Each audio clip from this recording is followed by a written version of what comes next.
Picture a Saturday morning. The year is 1955. You're 17 years old, and your dad just tossed you the keys to the family Ford across the breakfast table. No seat belt, no speed camera, no questions asked. The chrome bumper catches the morning sun like a mirror. The vinyl seat is warm from where it sat in the light. The radio crackles into life. Maybe Buddy Holly, maybe a baseball game fizzing through the static. You roll the window all the way down, rest your elbow on the warm metal door, and you pull out of the driveway. Just drive, no destination, no deadline, no rules worth worrying about, because in 1955, that's all it took. The road was yours, the whole wide country was yours. America in the 1950s was a nation falling completely in love with the open road. The Second World War was over. The boys had come home. Factories were humming. Wages were rising. Suburbs were spreading outward from every city like rings on water. And the automobile, once a luxury reserved for the wealthy, had become the beating heart of ordinary everyday American life. By 1955, there were over 52 million registered vehicles on American roads. 52 million, in a country of just 166 million people. Nearly one car for every 3 Americans. Think about what that actually means. The factories in Detroit were running day and night without stopping. General Motors, Ford, Chrysler, they weren't just building cars, they were building a national identity. A whole culture wrapped in chrome and tail fins and white wall tires and the deep, intoxicating smell of fresh petrol on hot tarmac. Teenagers saved for months to buy their first set of wheels. Families planned entire summer holidays around the car. Whole towns grew up around the highway interchange. The car wasn't just how you got places, it was how you lived. And the rules of the road in those years, well, let's just say things were very different from today. The things that were perfectly legal, even celebrated, on American roads back then would get you arrested, fined, or permanently banned from driving today. And some of them will genuinely stop you in your tracks. This is the story of how Americans drove in the 1950s, and why almost none of it would survive a single hour on a modern road. Let's start with the most obvious one: seat belts. In 1955, not a single American car was legally required to have them. Not one model, not one manufacturer. You climbed into that wide bench seat, as broad and comfortable as a living room sofa, and drove away with nothing between you and the windscreen but fresh air and optimism. No reassuring click, no warning light, no reminder chime, nothing at all. Ford actually tried something bold in 1956. They offered optional seat belts that paid add-on safety package for new cars. The result was a complete disaster. Sales dropped. Customers walked away from showrooms. People told Ford directly that offering seat belts made the car feel dangerous. If a car needed seat belts, the logic went, maybe it simply wasn't safe enough to buy. So Ford quietly dropped the campaign and never mentioned it again. It wasn't until 1968 that federal law required seat belts to be fitted in all new American cars as standard. And even then, nobody was required to actually wear them. It took until the early 1980s before states began passing laws requiring drivers to buckle up. Before that, you sat completely loose. Children bounced freely around the back seat like pinballs. Babies sat on laps in the front. Nobody thought twice. Margaret Holloway, a grandmother from Ohio, remembers it vividly. She told her local paper in 2003 that whenever her mother braked hard, she would shoot her right arm out across the passenger seat to stop young Margaret sliding into the dashboard. That was our seatbelt. Margaret said. Mum's arm. She laughed when she said it. But her eyes went very quiet. Here's one that stops people completely cold. In most American states during the 1950s, there was no legal blood alcohol limit for driving. None. Not a number. Not a threshold. Not a line you could legally cross. You could spend the evening working through 4 cold bottles of Schlitz, finish with a couple of old fashions, walk out to the car park, and drive your entire family home without breaking a single law. Some states had vague statutes about driving while under the influence, but enforcement was almost non-existent and testing barely existed. The culture simply didn't see it as a serious problem. It was just Tuesday night. The AAA had been quietly pushing for reform since the early 1950s, but the resistance was enormous. Every bar in America had a car park. Every roadhouse sat directly beside a highway. The entire geography of American social life assumed you would drive to where you drank and drive yourself home afterwards. Utah became the first state to introduce a formal blood alcohol limit in 1969, set at 0.15%, nearly double what most countries allow today. A consistent nationwide standard of 0.08% wasn't established across all 50 states until the year 2000. 45 years after the decade we're talking about, picture the family road trip now. Summer of 1957, Dad behind the wheel. Mum in the passenger seat with a paper map she may or may not be reading correctly, and 3 kids somewhere in the back. Except not all 3 kids are actually in the back. One is lying flat on the parcel shelf behind the rear seat, stretched out in the sunshine like a contented cat.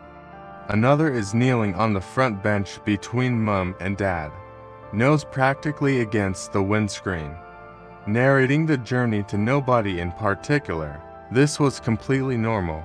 Nobody batted an eye. Station wagons. Those magnificent wood-paneled estate cars that defined 1950s family life often had rear-facing seats built into the boot. Children would ride back there for hours, waving at the cars behind them, making faces at strangers through the rear glass, sometimes for hundreds of miles. There were no child car seats, no booster seats, no laws about where children could sit or how they could travel. The first mandatory child restraint law in America didn't arrive until Tennessee passed one in 1978. By 1985, all 50 states had followed. But for those post-war families cruising Route 66 in their Chevrolet Bel Air, those laws were a whole generation away. In 1956, President Dwight D. Eisenhower signed the Federal Aid Highway Act into law. The birth of the Interstate Highway System, 41,000 miles of brand new road connecting every corner of the country. And in those early years of the new interstate, there was no national speed limit. Individual states made their own rules. Montana, Nevada, parts of Texas, they had what amounted to no enforceable daytime speed limit at all on open highways. Montana's official position was simply reasonable and prudent. Drive as fast as you personally think is sensible. That was the entire law. The national maximum speed law, which kept speeds at 55 miles per hour nationwide, wasn't passed until 1974, and it had nothing to do with saving lives. It came directly out of the 1973 oil crisis. The government needed to cut fuel consumption fast. Before that, drivers in open states regularly pushed their big V8 engines to 90, even 100 miles per hour on straight empty roads. Windows down, radio up, the white lane markings blurring into a single ribbon beneath the wheels. Gone, all of it. Gone now. But here is where we have to stop, just for a moment, and look honestly at what all of this actually costs. In 1955 alone, the year we started with, the year of the chrome bumper and the Saturday morning keys, 38,426 Americans died on the roads. 38,426 people in a single year. In a country driving far fewer total miles than today, the death rate per mile was roughly 5 times higher than it is now. 5 times. Behind every one of those numbers was a real family. A mother throwing her arm out across the seat. A father who'd stopped at the roadhouse. A child lying on a parcel shelf watching the sky go by. Ralph Nader was a young lawyer in those years, watching all of it carefully. In 1965, he published Unsafe at Any Speed, a forensic investigation into the car industry's deliberate resistance to basic safety improvements. It shook the nation. It led directly to the National Traffic and Motor Vehicle Safety Act of 1966, the moment the government finally stepped in and said enough. The beginning of the end for the unregulated American road. Nader argued the deaths weren't about bad driving. They were about bad design and a system that decided the cost of safety was too inconvenient to pay. Nobody wanted to hear it. Then, slowly and painfully, everybody had to. But here is the other truth, the one that sits alongside all of that. It wasn't purely recklessness that built the 1950s road culture. It was innocence, a very specific post-war innocence that had survived something enormous and come out the other side desperate for open space and forward motion and the feeling that the road ahead was unlimited. Drive-in cinemas flickering in the warm summer dark. Roadside diners with roller skating waitresses bringing ice-cold Coca-Cola to your window on a metal tray. Teenagers cruising the main street on a Friday evening, for mates packed into a borrowed Pontiac, every window down, music all the way up, not a single whirring between them.